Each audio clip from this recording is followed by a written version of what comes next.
On tonight's Cover One Buffalo podcast, brought to you by our friends at William Mattar Law Offices, we will be talking about the tight end position of the 2024 Buffalo Bills. But first, our guys, Handsome Jack. Broadcasting live to Bills Mafia worldwide with Greg Tompsett and Aaron Quinn. Welcome to the NFL. Doesn't matter what's happened before today. Today's a brand new day. It's a brand new season. Your number one podcast for objective Buffalo Bills coverage. No matter where you are, we got you covered.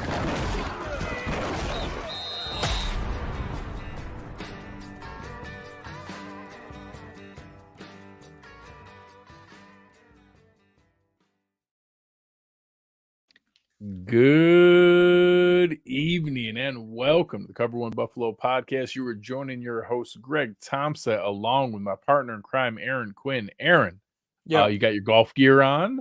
How we doing? Yes.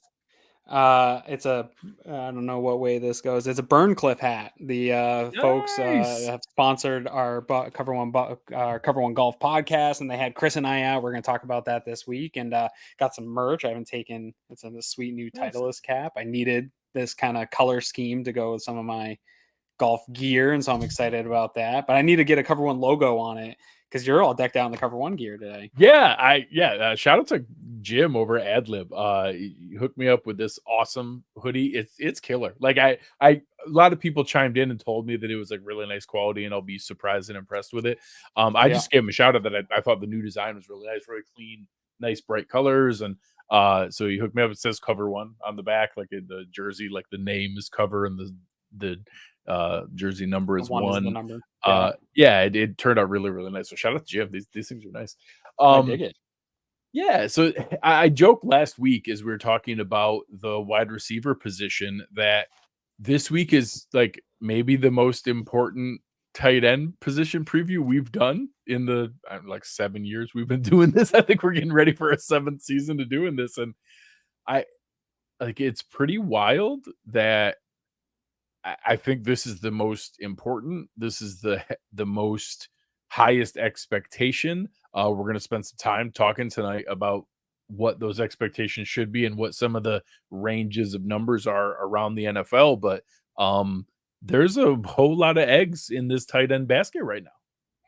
Yeah, and though, that's not a terrible thing. When I think sometimes we get so frustrated with Sean McDermott and Brandon Beane as a fan base because the Bills haven't necessarily met our goals and really where we want to be. But then when you actually take a step back and you look at the big picture of what they've done with this organization, whether it's being ahead of the curve on the nickel cornerback thing or being ahead of the curve on how to do certain things, and whether it's the training facility or how they're managing injuries, things like that.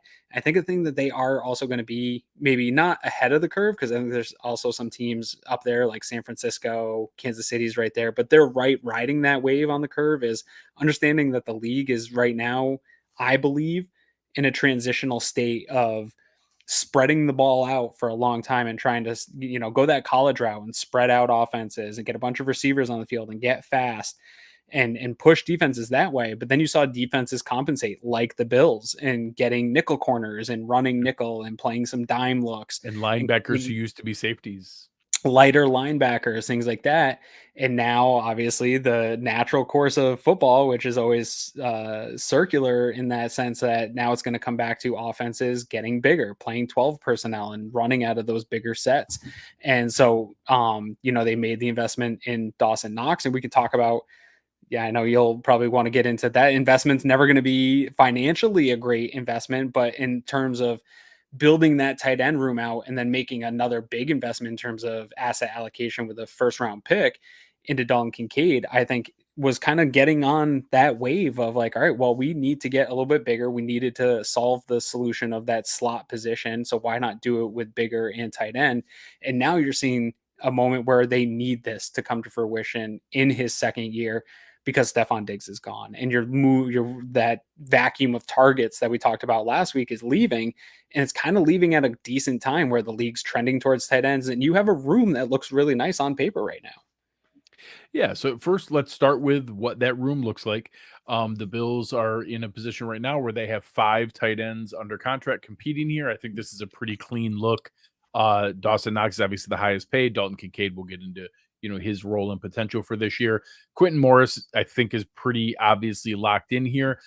They don't list Reggie Gilliam. We talked before. They have him up here with the running backs, in that he's obviously a fullback, and you can list him where you want. He plays plenty of tight end for this team. So in my mind, they take 4 tight ends into the year. I don't expect Tre McKitty or Zach Davidson to make the roster, or even to I just heard of Tre McKitty make right now. that much. Yeah, Aaron is discovering that Tre McKitty is a human who exists right now on the show live with you. So this is one of the less interesting ones on roster spots. Last week we talked a ton about that, who can compete for wide receiver 6 and where those different spots can come from. There's less intrigue in that realm this year, but there's plenty on just how much usage are we talking about here. So as you went down that path on your previous comment here, I thought you were going to talk about one of the pivots that the league has seen, and I think it's actually what tight end has turned into as a cheat code, and that the Bills are getting to the forefront of that, where we've seen multiple wide receiver 2s get paid double the highest tight ends here. So Jalen Waddle just got a contract that's twice as much as almost any other tight end in the NFL. Mark Andrews, Travis Kelce, like there's some offenses here that have been centered around the tight end as the lead, lead target getter in producing excellent, championship Super Bowl teams, quarterback MVP, number 1 seed offenses. Can you bring that back up too? Yeah. Real quick. Sorry to cut you off there. Knox was what, 14th or 15th in tight end? Yes, 13th. 13th. Where's Kincaid? So as a rookie, he's got to be. Yeah, I think you know where I'm going with this. 32nd. And where I'm going to go with that is the kind of conversation we had offline a little bit, where I don't think Dawson Knox is never going to live up to being the 13th highest. Our room paid. Combined is outside the top 10. We're not in the top 10 of total spend in tight end. And I do think that matters sometimes, where you're going to make mistakes, not necessarily mistakes, but the way NFL contracts are is guys get overpaid oftentimes. And some of that is, Brandon Beane assuming the production was going to be greater than it is with Dawson Knox, or assuming he was going to get something more out of a player, and you've got to pay for that.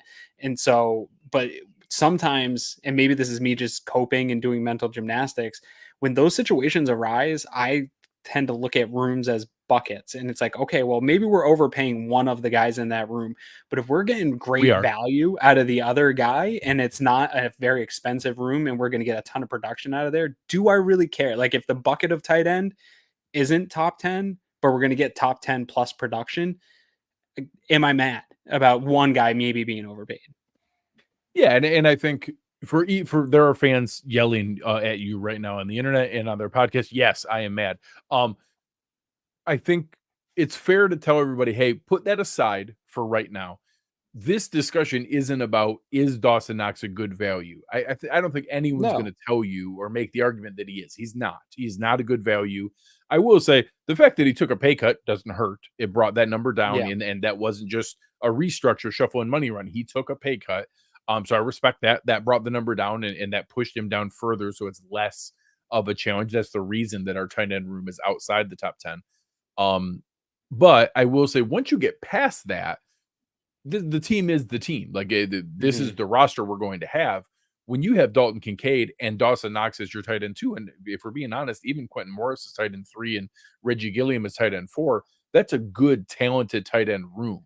Dawson Knox is a very good tight end 2, especially when you take into account what he does from a blocking standpoint. Yeah. Now you're talking about the talent of the room is very good, even if some people can't get past the price tag next to Dawson Knox. That's a discussion on, was he going to stay on the team this year? Okay, they crossed that bridge. We'll get to that again next year. I hate to break it to you, the way that they redid his contract, him taking that pay cut, it pretty much assured he stays on the team this year and next year. They can get out after that. But the fact that he's on the team, he contributes to the team. And he's the kind of guy that there's one thing when a guy is on the roster and he has a bad contract and you want to get off of it because he shouldn't be in the league. Dawson Knox, if we released him, he would be unemployed for 15 minutes. Like he would have a list of teams trying to bring him in. He is an NFL, like not only roster caliber, he is a contributing player in the NFL who would play snaps for all 32 teams.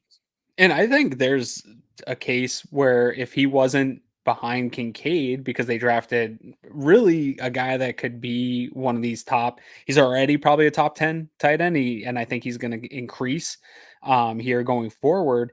If he wasn't on this team, I think he could be the mid-20s best tight end in the league. Like I think there's a number of teams where he could be tight end 1. He was tight end 1 on this team that was a super productive offense playing 11 personnel. I think one of the comments, I forgot where it was. Is he worse than Hunter Henry? Right. I think the hate has probably swung than Hunter Henry. Yeah, the hate swung too far. It's a mix of the pay plus he's had some drops in the drop issues, and those are always going to be frustrating for me and fans, all fans alike. But I do think we discount the blocking. He's the 6th best according to PFF grades, which those are where you are, but it's a measure that they measure all the people at his position at.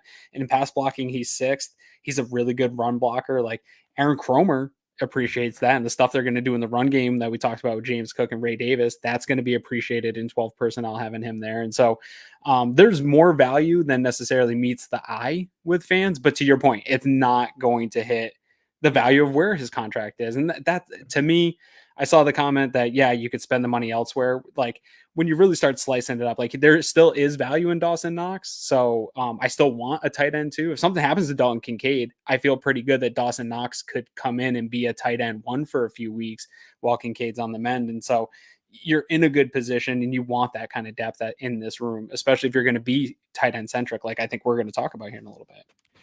And just one last quick thing on his contract. The fact that he brought that number this year down to $7 million and change, that is his value. Like if he was a free agent, yeah, maybe he would have signed for, I don't know, 5 or 6 million, but like that is his value. Like he's not a minimum contract guy. He's not like Dawson Knox is a good tight end who would sign a real contract. And that brought it down into that range. We'll deal with next year. That'll be a Brandon Beane challenge, and we'll do projections once we see the options that are there. But he's on this team and he's going to contribute and be a good player. Yeah. And Josh Allen loves him. So there's that. Yeah, and Josh Allen loves him. I'm not sure. Do you think he loves him as much as he loves Dalton Kincaid? Do you think Kincaid's caught him in the Josh Love element, or you think like he had I think Kincaid plays more golf. Kincaid's been, I think that was a smart move by Kincaid in and off the field. Hey. The office politics, play some golf with Josh, become his boy. Smart. I don't Facts. Facts. All right. So we've talked about all the other people. Quintin Morris, again, we'll talk just one last chunk of folks here. Quintin Morris obviously did contribute and play last year. Reggie Gilliam had some contributions. I think total they had Gilliam had 1 target, Quintin Morris had 3. So they both are mainly special teams guys who could fill in if they needed to. I don't know that I expect either of those numbers to change dramatically this year. Do you expect them to become a bigger part of this offense, short of an injury? But assuming Knox and Kincaid stay healthy, I don't expect them to all of a sudden become a bigger piece of this offense. No, and actually Mark's comment right here that's pulled up, I think because you have Keon Coleman and maybe I think if Chase Claypool continues his astronomical Mac Hollins. He misspelled Mac Hollins. But if it is Claypool you have bigger bodies in there that I think would take away from the roles of those guys getting any more than being special teams guys and break in case of emergency. Yeah. Eric pointed out tons of examples last year where Gabe Davis played the tight end 2 role in a lot of those plays. When Knox was hurt, Mac Hollins is going to do that. Mac Hollins is going to play those snaps. Like he's a big, powerful dude. That is when Gabe Davis was probably at his most productive point in the middle of the season, is when Knox went down and they basically made Gabe that tight end 2. And people were pounding the table of like, oh, they got away from 12 personnel and the offense started getting better, but they actually it still was 12 personnel. You just had an extra wide receiver that was playing tight end. Correct. Yeah. So I wanted to make sure we got all those other names and pieces in there of all the other elements, because most of the rest of the night tonight, we're going to talk about Dalton Kincaid. So let's have some fun with some numbers before we pump the brakes. I want to get people excited first. So I know we both looked up some fun stats here, so we can both kind of go back and forth on tidbits that we found. He's basically a top 10 tight end. He is. He was already last year, already. and that's including a pretty slow start to his sure rookie slow. year. Yeah. In the first 7 weeks of the season, 6 weeks of the season, you're talking about the fact that he combined for 19 targets in 6 weeks. Yeah. 19 targets in 6 weeks. If you look at the last 11 games, which is not a small sample size, 11 games is a legit chunk of the season once he really got integrated into the offense, he was on pace for 112 targets. So in his rookie year, in an 11 game sample, the final 11 games of the season, and heck, if you can include the 2 playoff games, they maintain this. So over 13 games in his rookie season, the final 13 games, he was on pace for 111 targets. So I think that, in my mind, recalibrated a little bit of what he really was used as and where I'm going to say the floor is this year, because I kind of had that 91 in my mind, but realistically, like, there was kind of this easing in at the beginning of his rookie year. And then once we went week 7 on, and it was 8, 7, 11, 6, 7, 6, 8, like over and over and over again, he was just a consistent major part of the offense. There were only 2 weeks the whole rest of the season where he was below 6 targets in a game. That, I think, shows the floor of where it is. And it did. I was kind of, we'll pump the brakes in a minute here. I was pumping the brakes more with a lot of people. And now once I looked at that, the idea that going from 91 to 120 sounded like a ton, but going from, he was already at a pace of 111. So just a 10% increase on that is already 123. Like, that's not some huge swing. And as Marcus says here, I'm a lot more open to 120, 130 targets for Dalton Kincaid than I was before I did the prep for the show. Yeah, I think that's reasonable. I was kind of like, all right, so I'm looking at all these statistics of Kincaid, and it's all top 10, right? 10th in routes run, 8th in receptions overall, 73 receptions, 10th in yards, 10th in target share, which I think we talk about targets, but the share of the targets I think is super important, right? And all these things I expect to increase, but obviously I'm on a golf kick, and I was explaining it to you a little bit in my how much better is he going to get? And like, sometimes in golf, it's like, once you get to a certain threshold, when you're like right now, I am at about 11 handicap and I'm trying to break into the single digits. The margins become super thin of like how much more you are going to gain right away. And what I think for Dalton Kincaid, the only thing that I would maybe push back on, and I don't know if Brady's going to be able to adjust to this or Kincaid's going to be able to adjust to this, is last year, even though he wasn't super effective during that stretch, Stephon Diggs still pulled the gravity. When you played the Buffalo Bills and the defensive coordinator was game planning for you, the game plan was still bracket coverage, Stephon Diggs, do something to slow down them trying to get the ball to Stephon Diggs, which allows other things to get opened up. If we don't know how it's going to look once they actually get on the football field, but say I had a game against the Buffalo Bills this week and I'm a defensive coordinator, I'm looking at this team, and if there's something, a piece, if I'm a Bill Belichick type guy and I'm going to try to take a piece away from you, I'm looking at these statistics saying, well, Dalton Kincaid's like a top 10 target in the league. And over that 11 game span, he was trending to be their number 1 target. That's the part of their game that I'm going to look at last year, what they were doing with him, and try to eliminate some of those things. And I don't know if that's going to actually, that's the question that I want to find out is, can Brady still scheme up ways to find ways to get him those targets, even though teams are attempting to take that away? Because we talked about this a little bit offline, like teams aren't going to put a cornerback on him, right? And so there's still going to be mismatch opportunities against linebackers and safeties. But if you're bracket coveraging him, and Josh has to go where the open look is, like I think it is going to create some targets that do go elsewhere because he's going to pull some gravity. And so that's going to be the interesting thing of like, yes, I would love to just see them extrapolate the success that they were having last year and just take where they were and run with it and make him a top 5 target share tight end in the NFL, because I think he's got that ability. I think that's going to make the offense run. I think he's a first down machine type guy that will just keep the offense on pace.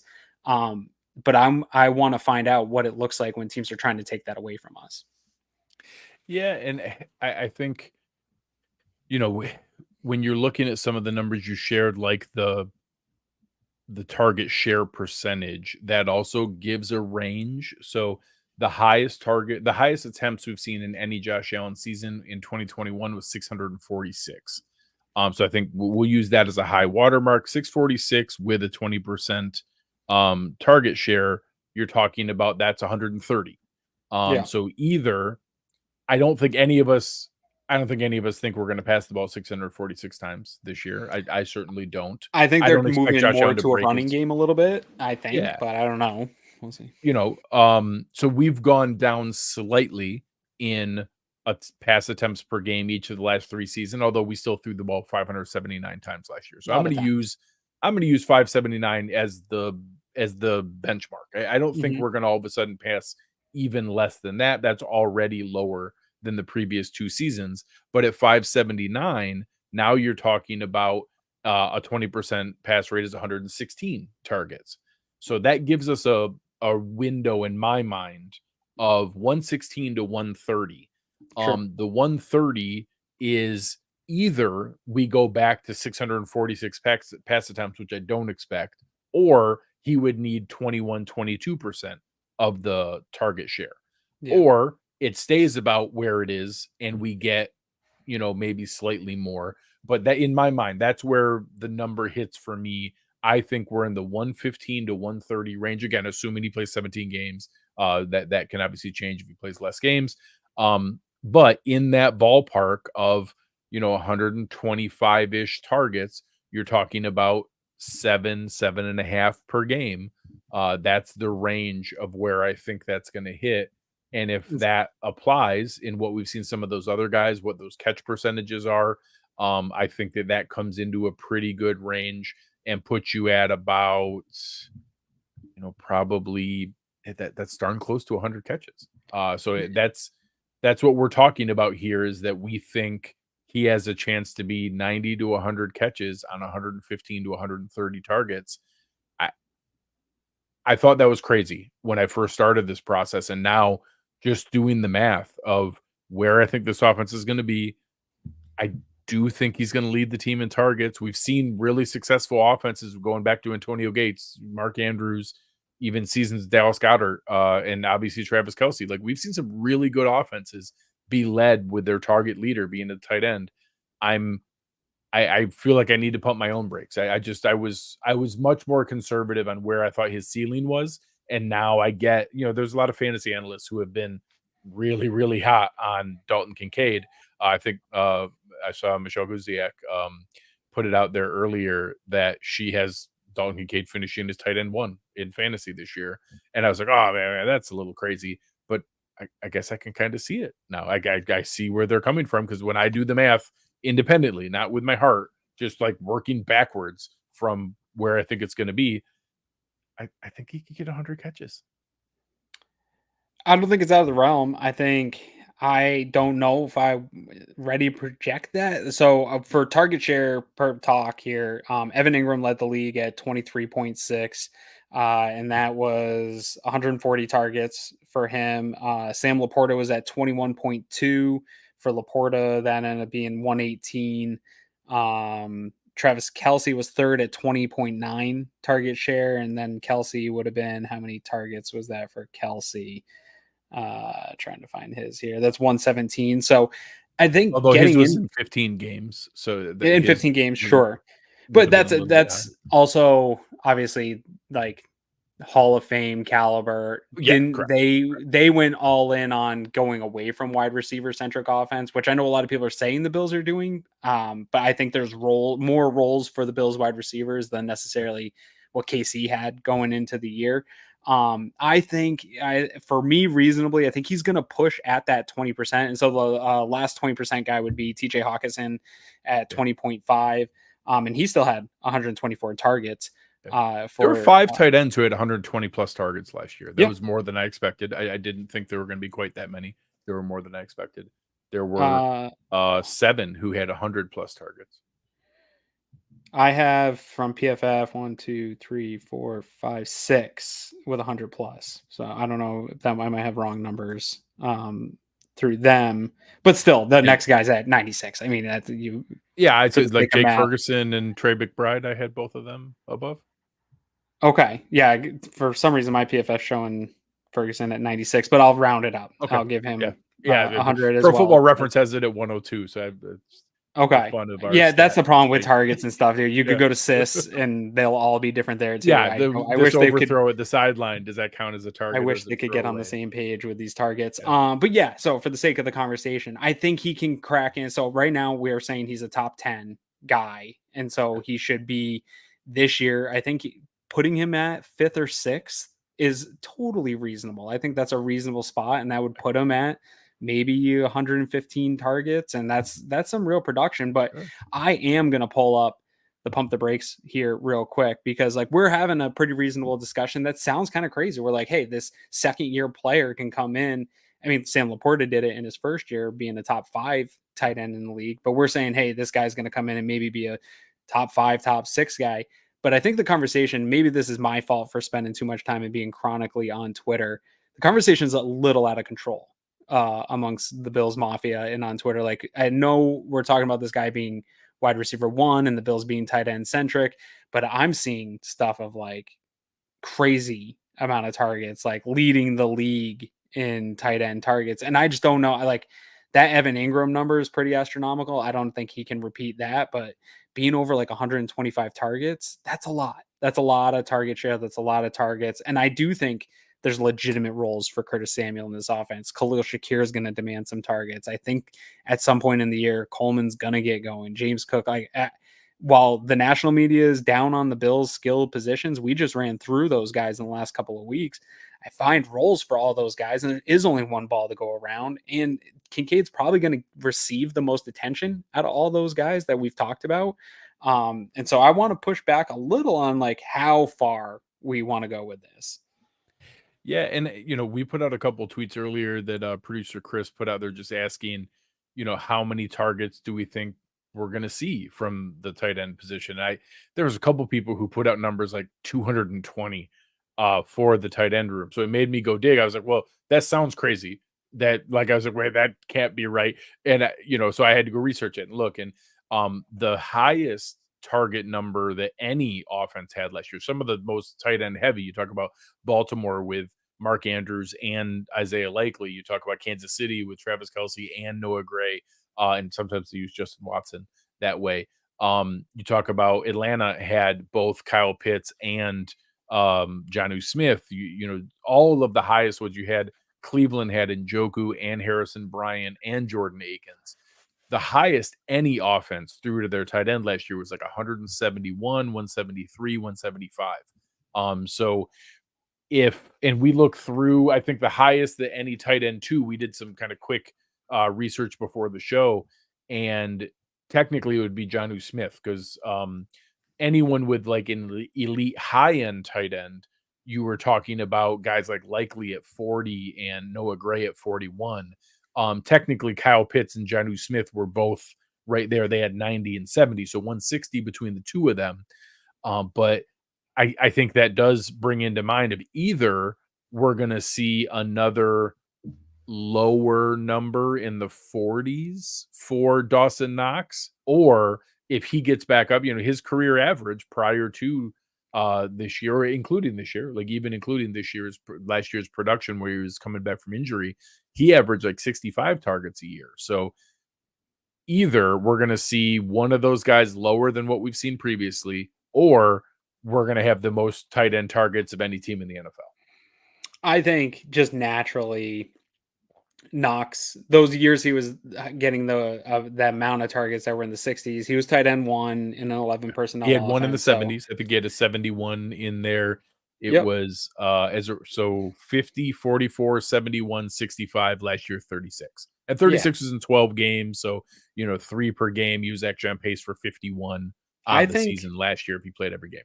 Yeah, but again, to your point, I think he started the season not as necessarily solidified as tight end one, but they took a while to get Kincaid going, and so those numbers are a little mixed up.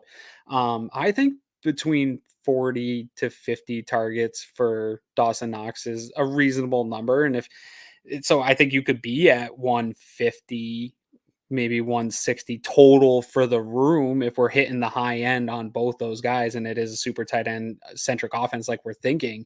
But yeah, it's not going to push anywhere near So 200. it's Like really we funny got as you to, said that. I did some of the kind of back of the napkin math here. Those same first 6 games that I used to remove before they got Dalton Kincaid really engaged, Dawson Knox in the first 6 games was on pace for 68 targets. So yeah, then the his tight entire end one rest of the number. season Yeah. combined, he had 11. And the rest of the season combined is where Dalton Kincaid was on pace for 111. So Yeah. that And certainly there was an showed injury it in there. there But for oh yeah, no, Knox he only too. played 12 Okay. games. He missed a huge Right. chunk of games in the Yeah. middle there. But it does kind of show you he also had games where he played 42 snaps with 0 targets, 30 Mhm. snaps with 0 targets. Yep. That was later in the season in games where Kincaid had 8 and 11 in those 2 games. So Mhm. um, And we I almost have do to think assume that Knox is range going is to, there. 40 to yeah. 50 sounds right to me. Yeah, and we have to assume that, like, I hate to do it, but and I don't believe in injury prone, but I kind of start to assume that Knox is going to deal with something at some point. Like he's a physical guy. He's blocking a lot. Like it feels like at some point he's going to miss some games, and so He hasn't played every game in a season in his yeah, career. He's yeah, missed a couple now, not not always big. multiple. Yeah, Yeah, but it's been a game or 2 every yep, single season. And he's had 2 seasons where he's missed 4 or 5 games.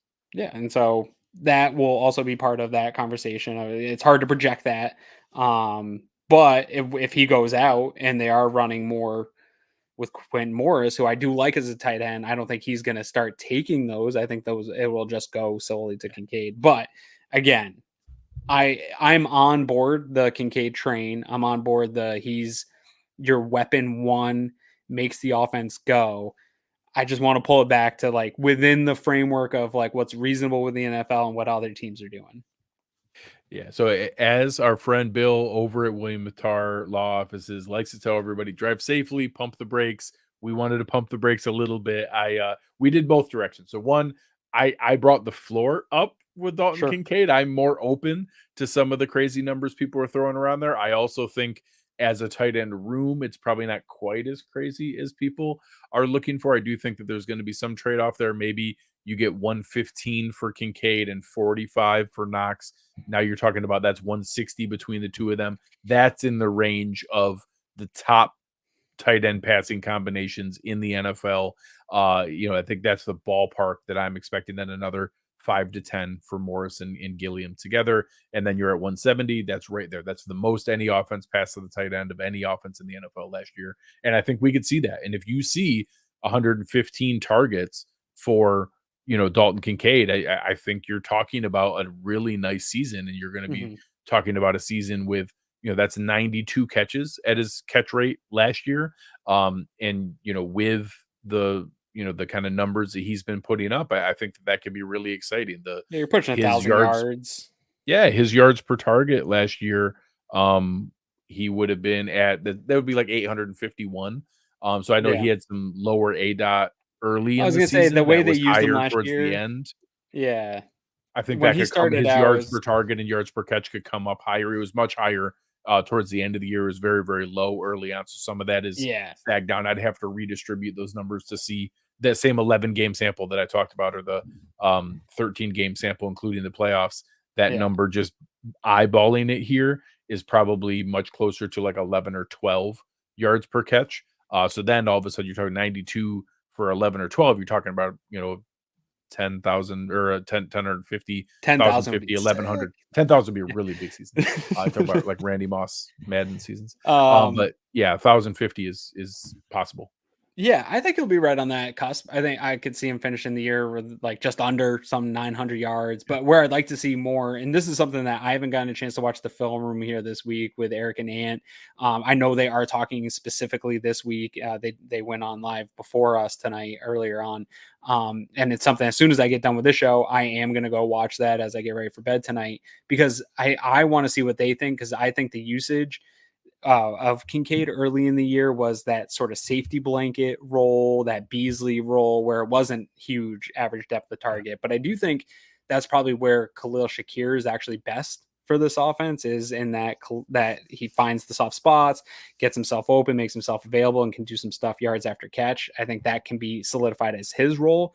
And I'm interested to see what they believe the Kincaid role is this year, because I think for me, we talk about guys that could stretch the field and do some of that stuff. I really believe that they can use him more down the field with increasing that average depth of target as a seam stretching type guy with that athleticism, which will open up some of that stuff and allow the yards per target and some of his yak ability to really shine through a little bit more than they did earlier in the year, which I think hindered him. And I think he can push him right around that 1,000-yard mark. And then that really is a tough conversation, I think, for the people that were so frustrated that the Bills didn't attack the wide receiver position this year, or the people that get online and like Brandon Beane doesn't invest real assets in wide receivers, but he did invest a first round pick and a tight end that we're talking about is already a top 10 tight end in a league that's trending towards tight end production. And the conversation we're having here, Greg, is basically him putting up kind of like Mark Andrews, Sam Laporta numbers. Like, can we also still be mad that it wasn't a wide receiver at pick in the late 20s and instead it was a top 5 tight end potentially? Yeah. Like, this and is crazy. Obviously, Keon Coleman's going to be T. Higgins incarnate, so we're fine. Is that true? Cool. Yeah, correct. I confirm that. Yeah. Apparently, actually, Chase Claypool is going to resurrect his career and put up 1,000-yard season from everything I'm hearing from OTAs this year. So, do we want to bring back a pump the brakes for another session to chill out on OTAs, guys?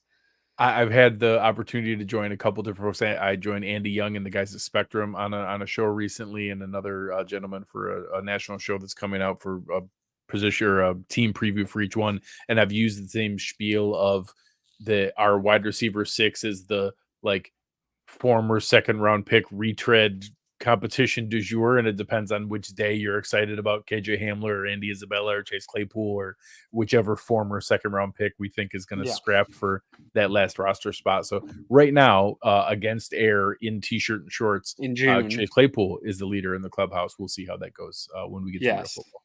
I'm pretty sure last June, our good friend Sneaky Joe was saying that Khalil Shakir was like a roster bubble player and wouldn't be on the team. Correct. Because just a shorter. What we were seeing from OTAs. Yes, correct. So just take that with. So any other final thoughts for the people here at the tight end position? Again, I do think it's exciting. I do think we're going to see for the Bills, the bar is really low, but record shattering tight end seasons here. I think Dalton Kincaid is going to be as close to centerpiece as what we get.